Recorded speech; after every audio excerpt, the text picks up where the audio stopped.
Assalamualaikum warahmatullahi wabarakatuh. Selamat berjumpa lagi dengan serial Silsilah Nabi-Nabi di TV Peradaban. Pada episode 3 Silsilah Nabi-Nabi kali ini, kita akan mengungkap tentang silsilah dan kisah Nabi Nuh alaihi salam. Kita akan mengungkap misteri atau informasi yang selama ini jarang diungkap tentang Nabi Allah Nuh alaihi salam. Akan tetapi, karena kisah Nabi Nuh ini memuat kisah yang sangat panjang, maka insya Allah akan disajikan dalam 2 episode pembahasan supaya didapatkan pemaparan yang detail.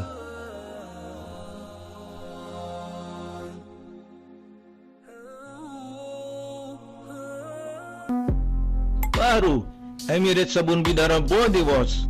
Emirates Sabun Bidara Body Wash dengan ekstrak daun bidara pertama di Indonesia.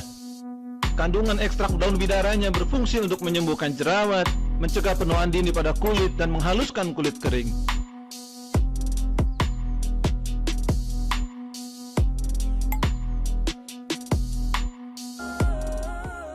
Sebagaimana yang selama ini sudah sering kita ketahui, bahwa Nabi Nuh alaihissalam adalah salah satu Nabi dan Rasul Allah yang ketiga setelah Nabi Adam dan Nabi Idris dari 25 Nabi dan Rasulullah. Dan apabila disebutkan tentang Nabi Nuh alaihissalam, maka biasanya yang langsung teringat dalam pikiran kita adalah bahwa Nabi Nuh berumur panjang, yaitu 950 tahun, dan adanya peristiwa banjir besar. Di samping bahasan detail soal peristiwa banjir besar, kita akan bahas juga beberapa hal penting lain di sekitar seruan dakwah Nabi Nuh dan sebagai cikal bakal lahirnya bangsa-bangsa dan peradaban-peradaban manusia. Tapi sebelum itu, jangan lupa untuk subscribe, like, and share channel TV Peradaban, serta like dan share video lainnya dari kami. Dalam kitab Silsilah Nabi dan Rasul disebutkan bahwa Nabi Nuh alaihissalam adalah anak dari Lamih, anak dari Metusaleh, anak dari Idris, anak dari Yarid, anak dari Mahlail, anak dari Qainan, anak dari Anus, anak dari Syid, dan anak Nabi Adam alaihissalam.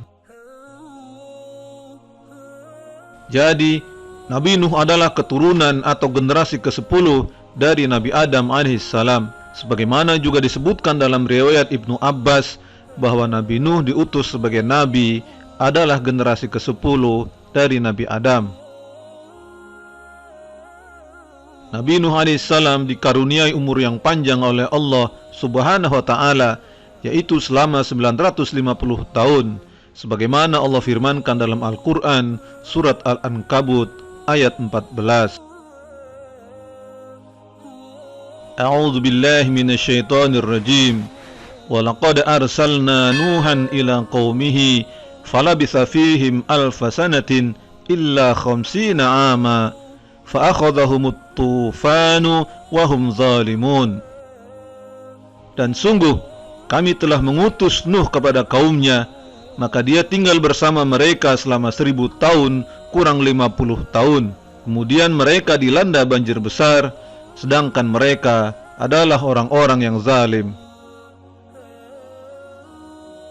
Disebutkan juga dalam kitab Silsilah Nabi dan Rasul bahwa Nabi Nuh hidup pada masa tahun 3993 sampai 3043 sebelum Masehi, sehingga kalau dihitung maka pas 950 tahun. Nabi Nuh diutus untuk berdakwah kepada kaumnya di bagian selatan Irak yang sekarang. Allah hanya menyebutkannya sebagai kaum Nabi Nuh saja dan tidak disebutkan nama kaum itu, sebagaimana diutusnya Nabi Hud untuk kaum Ad dan Nabi Saleh kepada kaum Samud. Nabi Nuh memiliki 4 orang anak yang kesemuanya laki-laki dan tidak memiliki anak perempuan. Anak pertama bernama Kan'an, anak kedua bernama Sam, anak ketiga bernama Ham, dan yang keempat adalah Yafid. Nama Nuh ini disebutkan dalam Al-Quran sebanyak 43 kali dan termasuk dalam nabi-nabi yang bergelar Ulul Azmi. Di samping Nabi Nuh, nabi-nabi Ulul Azmi yang lain adalah Nabi Ibrahim alaihissalam, Nabi Musa alaihissalam, Nabi Isa alaihissalam, dan Nabi kita Muhammad sallallahu alaihi wasallam.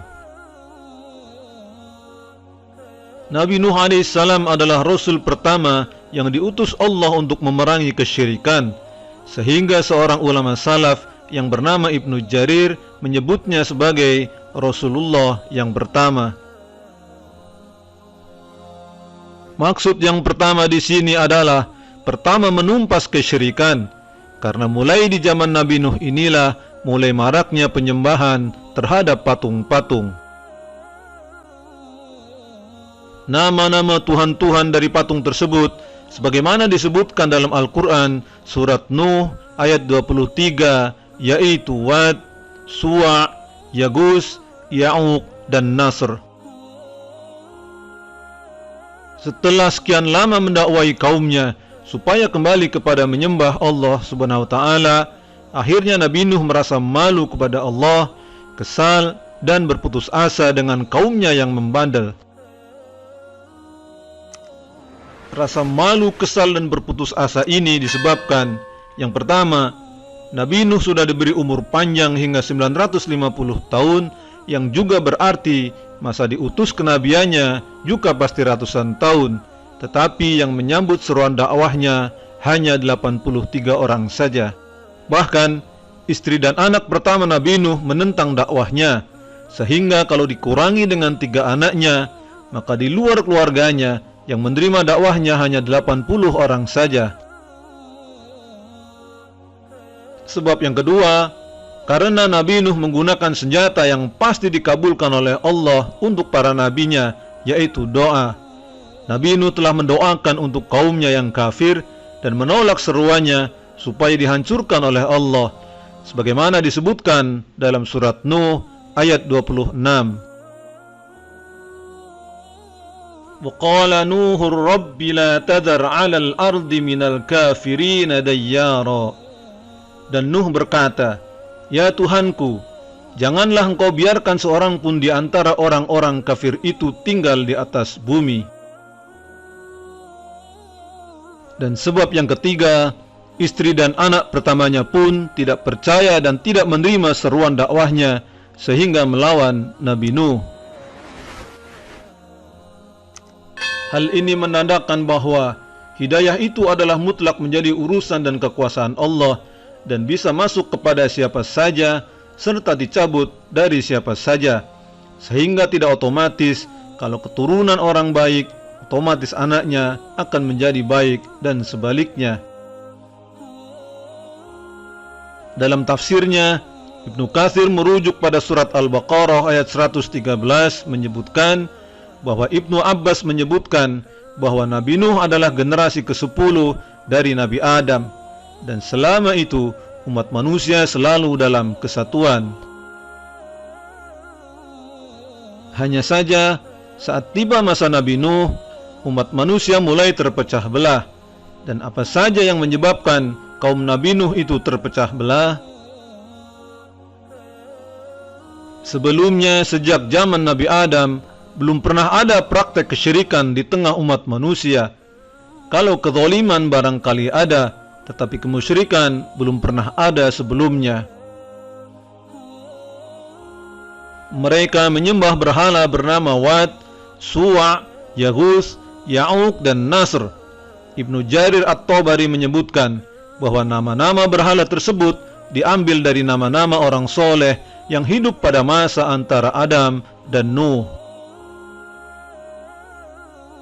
Setelah mereka meninggal, para pengikutnya membuat patung mereka agar mereka bisa lebih khusyuk beribadah saat mereka melihat patung-patung tersebut. Setelah para pengikut mereka meninggal, iblis menghasut generasi berikutnya dengan menyatakan bahwa orang tua mereka dulu menyembah patung-patung tersebut. Akhirnya generasi anak-anak pengikut orang-orang soleh tersebut justru menyembah patung-patung tersebut. Urwah bin Zubair menyatakan bahwa orang-orang soleh tersebut adalah anak cucu Adam. Wad adalah yang tertua dan paling berbakti pada orang tuanya di antara mereka berlima. Para pembesar kaum Nuh tidak menyambut baik seruan Nabi Nuh untuk kembali kepada menyembah Allah tersebut.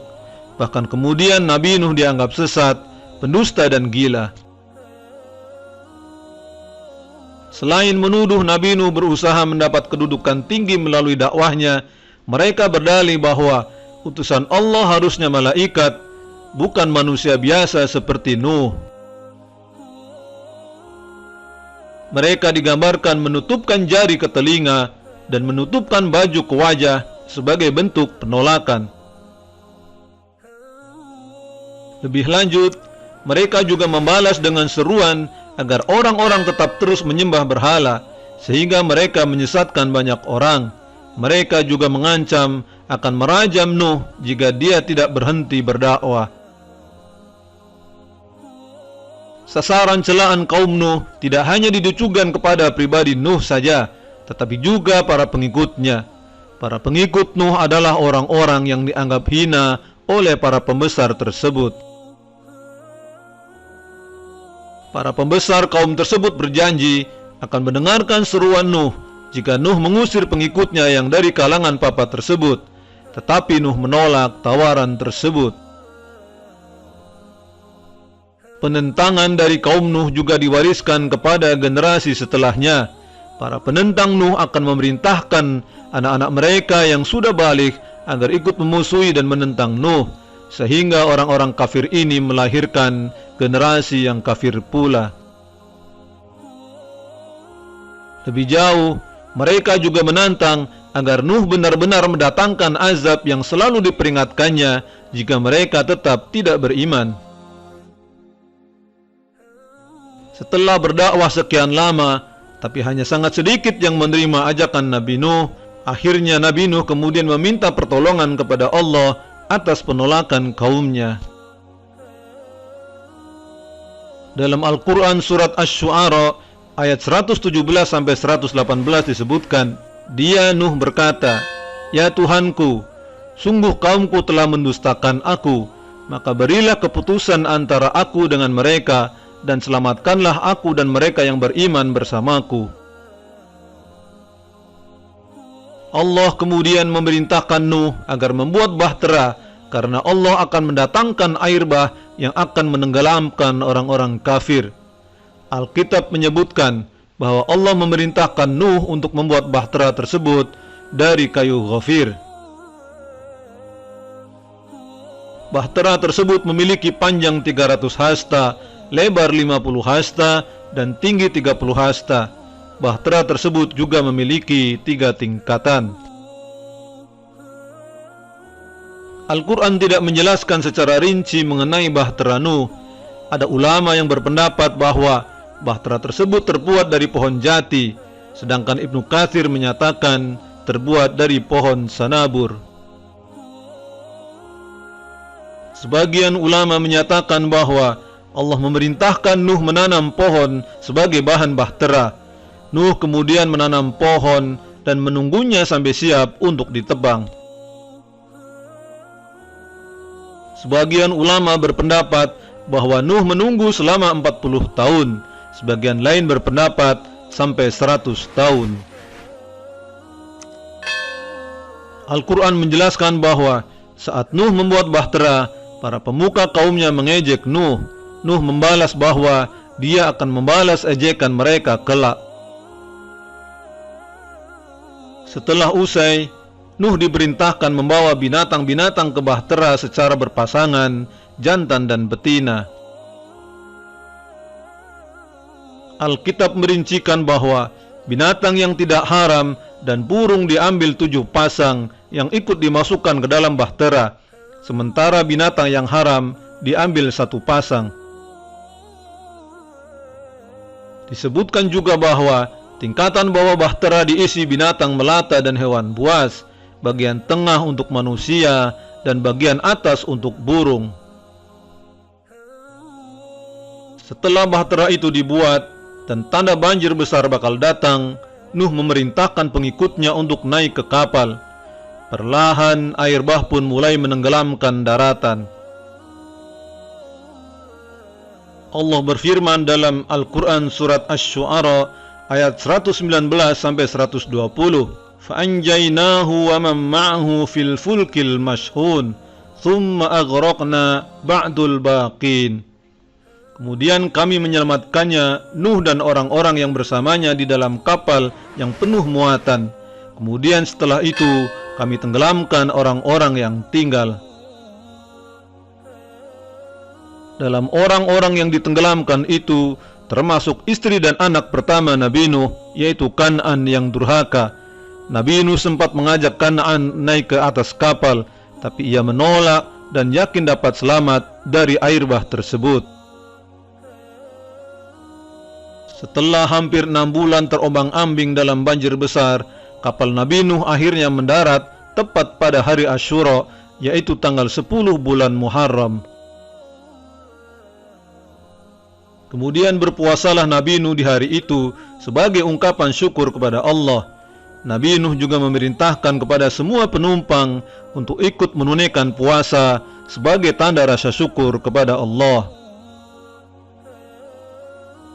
Dalam Al-Quran disebutkan bahwa kapal Nabi Nuh bersandar di Gunung Judi, yang pada masa sekarang dikenal sebagai Gunung Ararat, yang ada di bagian timur negara Turki dan berbatasan dengan Armenia, Azerbaijan, dan Iran. Selanjutnya, Nabi Nuh hidup bersama orang-orang yang ikut bersamanya dalam kapal, kemudian melahirkan keturunannya yang menjadi bangsa-bangsa di dunia.